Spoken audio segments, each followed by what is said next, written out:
Assalamualaikum warahmatullahi wabarakatuh. Halo guys, ketemu lagi sama aku Dente Kapriani dari AK24F. Nah, di video sebelumnya saya telah membahas terkait etika dalam Islam. Nah, pada kesempatan kali ini saya juga masih akan membahas terkait etika, tapi kali ini saya akan membahas etika bisnis dalam Islam melalui kasus penjualan mystery box online. Nah, di sini kita akan sama-sama melihat keterkaitan unsur gahar dan juga tadlis dalam kasus ini, serta bagaimana merancang akad yang sesuai dengan prinsip fikih muamalah. Nah, penjualan mystery box banyak dijumpai di e-commerce, di mana pembeli tidak akan mengetahui barang apa yang akan mereka terima dari barang yang mereka jual itu. Sehingga dalam Islam sendiri, penjualan ini mengandung dua unsur, yaitu gahar dan juga tadlis. Nah, gahar itu apa sih? Nah, gahar itu sendiri adalah ketidakjelasan objek akad, sedangkan tadlis sendiri adalah penipuan atau penyembunyian barang cacat.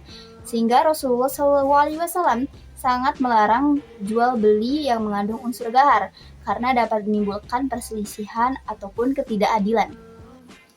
Dalam akad jual beli, syarat utama keabsahannya adalah kejelasan objek akad atau ma'qud alaih. Pertama, kita mengetahui jenis barangnya apa, ukurannya berapa, kualitasnya seperti apa, serta jumlahnya berapa. Yang kedua adalah harga dan tempat penyerahan harus disepakati. Nah, dalam kasus mystery box online ini, pembeli itu tidak mengetahui apa yang akan mereka terima, apa yang mereka beli. Sehingga tentunya ini melanggar prinsip transparansi yang dapat menimbulkan kekecewaan. Seperti yang tadi saya telah sebutkan, bahwasannya ini dapat menimbulkan perselisihan dan juga ketidakadilan.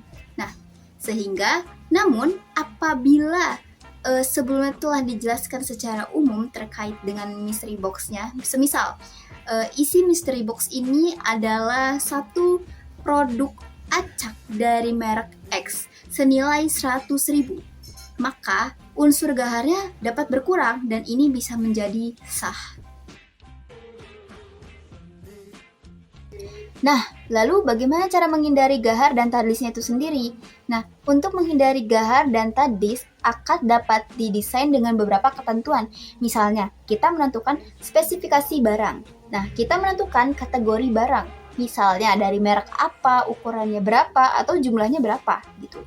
Ada kategorinya. Lalu yang kedua adalah harga. Harga itu harus spesifik ya, harus pasti, dan harus sesuai dengan barang atau kualitas barang yang kita terima. Lalu yang ketiga adalah waktu penyerahan. Nah, waktu penyerahan harus pasti juga. Misalnya 3 hari setelah pembayaran. Nah, yang keempat, adakan garansi atau retur. Nah, apabila pembeli masih merasa tidak puas dengan barang yang diterimanya karena barang yang diterimanya ternyata tidak sesuai dengan kategori yang disebutkan penjual, atau barang yang diterima itu cacat, tidak jelas ataupun rusak gitu, maka pembeli itu dapat melakukan retur atau garansi. Nah, sehingga apa? Sehingga tidak menimbulkan kekecewaan atau merasa ketidakadilan begitu dari si pembeli kepada penjual. Nah, dengan begitu akad ini bisa menjadi jual beli yang sah dengan prinsip ridho sama ridho dan juga kejelasan informasi. Nah, dalam kasus ini kita dapat menyimpulkan bahwasannya Islam menolak jual beli atau bisnis yang mengandung unsur penipuan atau merugikan pihak lain. Justru etika bisnis dalam Islam sangat menekankan kejujuran, keadilan, serta transparansi dalam akadnya. Sebagaimana Quran Surat An-Nisa ayat 29.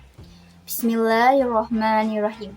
Ya ayyuhallazina amanu la ta'kulu amwalakum bainakum bil batili illa an takuna tijaratan an taradim minkum. Yang artinya, wahai orang-orang yang beriman, janganlah kamu saling memakan harta sesamamu dengan cara yang batil atau tidak benar, kecuali dalam perdagangan yang berlaku atas dasar suka sama suka di antara kamu. Quran Surat An-Nisa ayat 29.